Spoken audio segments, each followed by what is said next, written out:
I go by the name Faye, and my role revolves around administrative duties at a medical office within a university setting. I tied the knot with a gentleman named Stephen, anticipating that it marked the beginning of a new chapter in my life. Little did I foresee that our matrimonial journey would prove to be short-lived. The inception of our relationship painted Stephen as a kind, family-oriented, and decisive individual. He had been employed as a manager at a home improvement store since our dating days. Confidently proposing to me, I readily accepted, perceiving him as a dependable and reliable partner. Upon our marriage, Stephen, who had previously resided with his parents, moved into our shared living space. Despite our hectic work schedules, we managed to synchronize our days off and began planning our honeymoon. Initially, discussions about it were exciting, and I felt genuinely content with my decision to marry Stephen. However, over time, the dynamics shifted. Our residence, a 2-year-old, 3-bedroom apartment, was new but situated a bit far from the city, lacking the opulence of a high-rise dwelling, yet it was affordable. Considering the comfort it provided, I decided to take the plunge and make the purchase, finding it suitable for both of us. One day, Stephen informed me that his mother and sister intended to visit our new home the next day. My initial reaction was a pang of frustration, as I believed he should have discussed the date with me beforehand. Despite Stephen being off work the following day, I had professional commitments. His decisiveness, while commendable, sometimes disregarded my feelings. Expressing my concern about being at work, Stephen casually replied, "That's fine. We'll just look around the house a bit, and that should be it." Agreeing, I assumed it would be a brief visit. However, upon returning home from work the next evening, I was met with a lively atmosphere. The scent of delicious food filled the air, and as I entered the living room, I found Stephen, my mother-in-law, and sister-in-law joyously indulging in the preparations they had made. Perplexed, I blurted out, "What's going on?" My slightly tipsy mother-in-law greeted me enthusiastically. "Oh, Faye, you're home. Done with work? You've been working hard." My sister-in-law looked at me cheerfully and said, "Hey, Buffet, you must be tired. But wow, this house is amazing. It's not fair that you get to live in such a place." Stephen joined in the fun, and I found myself the only one in the room who was out of the loop.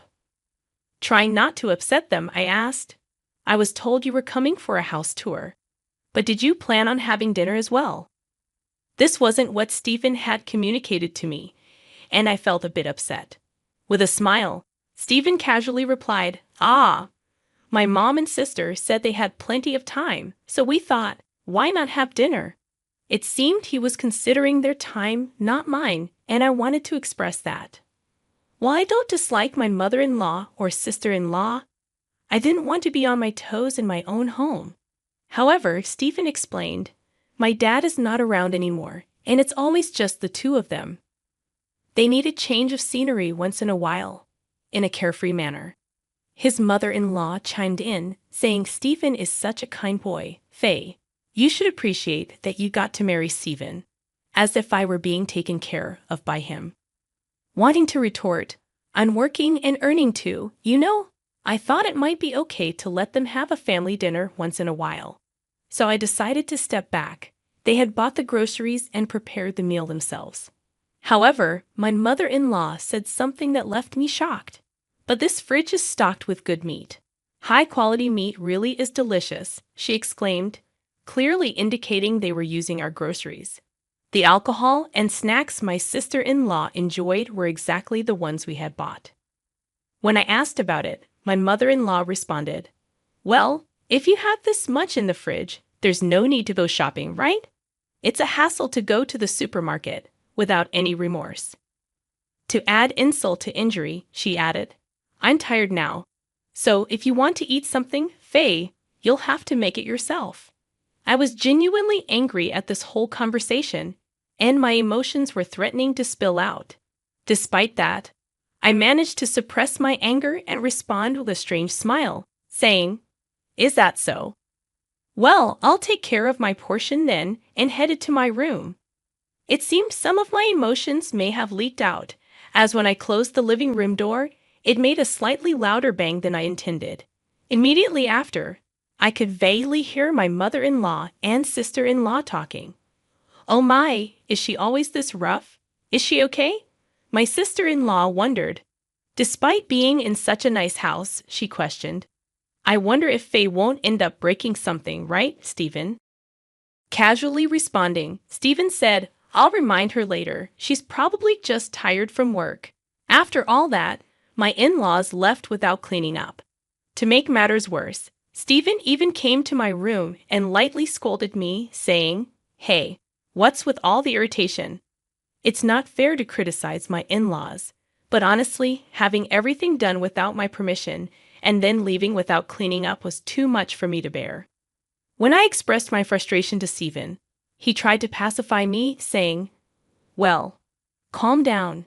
This is a one-time thing. I'll take care of the cleaning, just relax." Despite his attempt to reassure me, I wasn't entirely convinced. However, I decided it wasn't worth picking a fight over and managed to suppress my anger, chalking it up to part of Stephen's family love. I forced myself to think about our upcoming honeymoon and lifted my spirits, convincing myself that such incidents wouldn't happen again. However, our honeymoon turned out to bring misfortune. A month later, we went on a planned 3-night trip to Alaska. Although I wouldn't have minded going overseas, Stephen didn't have a taste for luxury and preferred staying within the country. The hotel we booked was decent, and we enjoyed the cuisine, hot springs, and northern lights, spending wonderful days. As our delightful journey was coming to an end, we talked about making future plans. However, just as we were about to arrive home, I remembered something.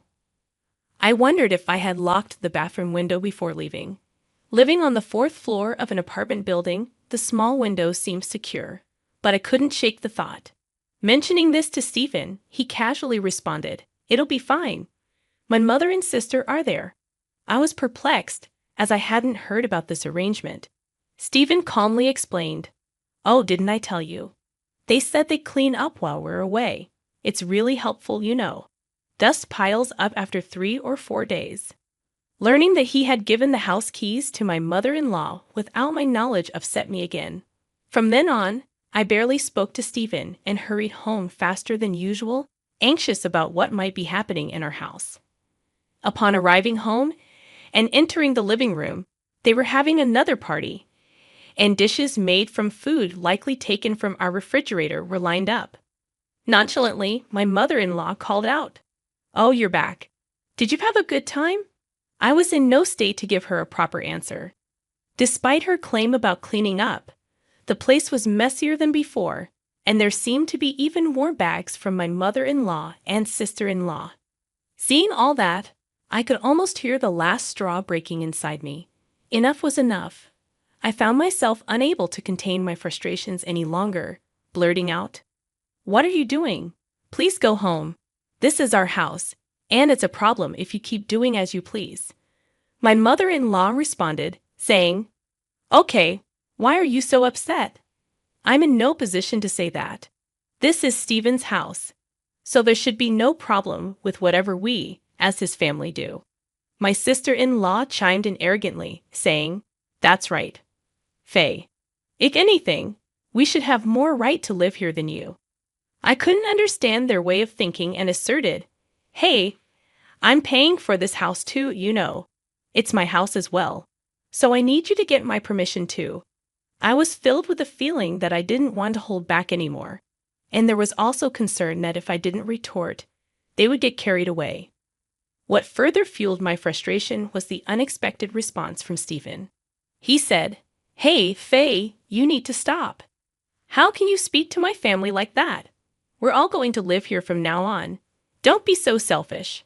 Stunned momentarily by his words, I couldn't believe that living with these in-laws was decided without my knowledge again.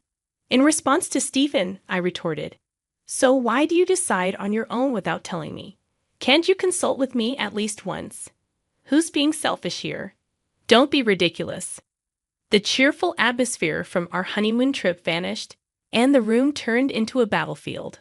Stephen, as always, put an end to the tension, saying, "Enough.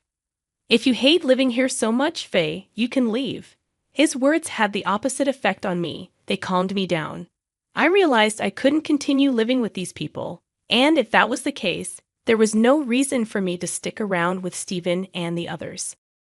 I could have questioned Stephen's assertion, but my desire to avoid further involvement was stronger, so I casually said, all the while grinning, "Okay, got it. I'll be out of here in no time." My mother-in-law and sister-in-law may not have understood why I was smirking, but they would find out eventually. Shortly afterward, I packed only the essentials and left the house. Though Stephen urged me to cool off for a while, I had no intention of returning. He seemed to think I would come back. I contacted my parents, asked to stay with them temporarily, initiated divorce preparations, and started searching for a new place to live. Stephen attempted to call me a few times, but I ignored him, busy with various things. After about 2 months, I settled into my new place. Remembering that I still had belongings at the house I shared with Stephen, I decided to take his call for the first time in a while. And right away, I could sense the panic in his voice as he pleaded, "Faye, what are you doing? Come back now." Stephen seemed to think I was returning, so I firmly responded, "No, I'm not coming back. Actually, I've already filed the divorce petition and consulted a lawyer.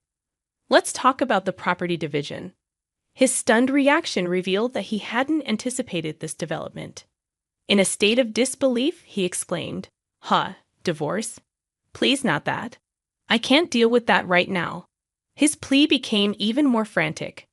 Frankly, I had a good idea of what was going on, so when I asked what the matter was, he confessed, "I'm broke. I'm already in debt, so come back quickly."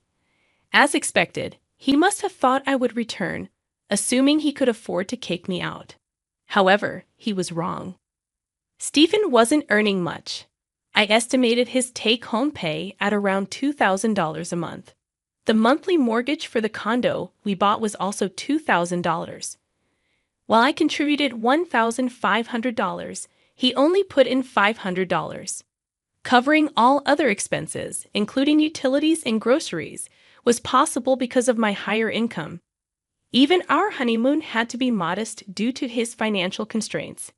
Realizing that he lacked expensive tastes, but simply couldn't afford them, I understood that once I left, he had to manage on his own. The condo was in his name, and the payments were withdrawn from his account.